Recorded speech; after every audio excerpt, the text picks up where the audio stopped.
আপনি তো সদ্য সদ্য ঘুরে এসেছেন বাংলাদেশে, আমি কিছুক্ষণ আগে বলছিলেন জিষ্ণুবাবু যে পাকিস্তান কিভাবে রক্ত পিচাসের মতো শকুনের মতো খুবলে খুবলে খেয়েছে। আমরা জানি যে 4 লক্ষেরও বেশি নারী ধর্ষিতা হন, 2 লক্ষের বেশি নারী গণধর্ষিতা হন, 80,000-এর ওপর মেয়ে তাদেরকে তুলে নিয়ে যাওয়া হয়, তাদেরকে শেষ পর্যন্ত সন্ধান পাওয়া যায় না, তাদেরকে দিয়ে গণিকাবৃত্তি করানো হয় এবং 95% মহিলা ধর্ষিতার পরে তারা গর্ভবতী হন, পরবর্তীকালে যুদ্ধ শিশুর জন্ম দেন। সমস্ত রিফিউজি ক্যাম্পে সে সময়তে শুধুমাত্র একটাই কাজ হতো, সেটা হচ্ছে গর্ভপাত করানো, তারপরও সামাল দেওয়া যায়নি। ভুলে গেছেন বাংলাদেশের মানুষরা সেই সমস্ত। এত বিদ্বেষ নিয়ে থাকতে পারবে একসঙ্গে? ব্যাপারটা হচ্ছে আপনার কথার প্রসঙ্গটা নিয়েই বলছি, আমাদের ইতিহাসে একটি শব্দ প্রচলিত আছে যার নাম হচ্ছে ওয়ার চাইল্ড। তো বাংলাদেশের যখন মুক্তিযুদ্ধ আন্দোলন শুরু হয়েছিল তখন পাকিস্তানের যারা সেনার প্রমুখ ছিল অর্থাৎ টিক্কা নিয়াজি, এরা বলেই ছিল যে পাকিস্তানের প্রতিটি মহিলার গর্ভে পাকিস্তানি বীজ ভরে দেওয়া হোক, যাতে এদের পরবর্তী জেনারেশন আমাদের গুণগান করে, এদের আগামী প্রজন্ম যেন পাকিস্তানপন্থী আমাদেরকে আব্বা বলে ডাকে।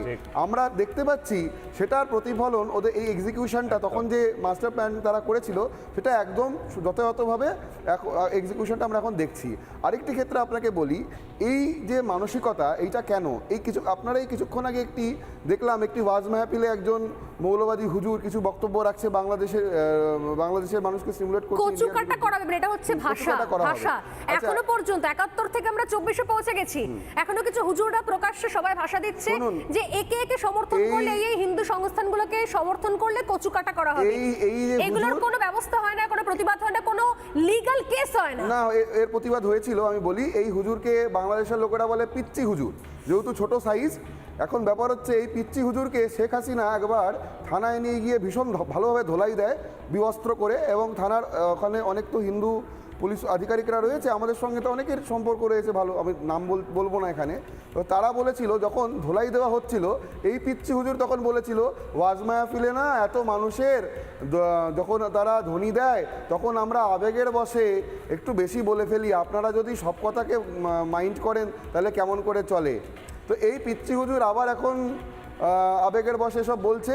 এখন বিষয় হলো কি, বাংলাদেশের এই যে আপনি বললেন সমস্ত জনগোষ্ঠী মুজিবুর রহমানের মূর্তি ভাঙছেন, তা কিন্তু নয়। বাংলাদেশের এই মাদ্রাসা ছাপরা, যারা মাদ্রাসা ছাপ মোল্লা, এরা মুজিবের মূর্তি ভাঙছে। মুজিবুর রহমান হচ্ছে বাংলাদেশের নেলসন ম্যান্ডেলা, আর তার ভূমিকা কোনোভাবে বাংলাদেশের মানুষ কেন পৃথিবীর কোনো শক্তি বাংলাদেশের স্বাধীনতার ইতিহাস থেকে মুছে ফেলতে পারে না। তবে আমাদের যেটা টেকনিক্যাল ভুল হয়েছে, যেটা আমার মনে হয় ব্যক্তিগতভাবে, এখানে কুণালবাবুরাও আছেন, যে পাকিস্তানি সেনা কিন্তু মুক্তিযোদ্ধার কাছে আত্মসমর্পণ করেনি, পাকিস্তানি সেনা আত্মসমর্পণ করেছিল ভারতীয় সেনার কাছে। তো সেই সূত্র টেনে আমরা যদি সেখানে একটা পার্মানেন্ট সলিউশন করতাম, তাহলে আমার মনে হয় না আজকের দিনে এই পিচ্চি হুজুরদের মতো ছোট সাইজের লোকেরা বড় সাইজের কথা বলতে পারতো। 93,000 পাক সেনা তাদেরকে সমর্পণ করিয়েছিলেন। ভারতের সেই সময় দায়িত্বে ছিলেন শ্যাম মানিক শ, এবং তা শুধু তাই নয়, তার সঙ্গে প্রায় 17,000 সেনা, ভারতীয় সেনার কিন্তু মৃত্যু হয়েছিল। আমি যে ছবি এই মুহূর্তে দেখাবো, একটা ছবি দেখাবো, যে ছবির মধ্যে দিয়ে বলতে চাইছি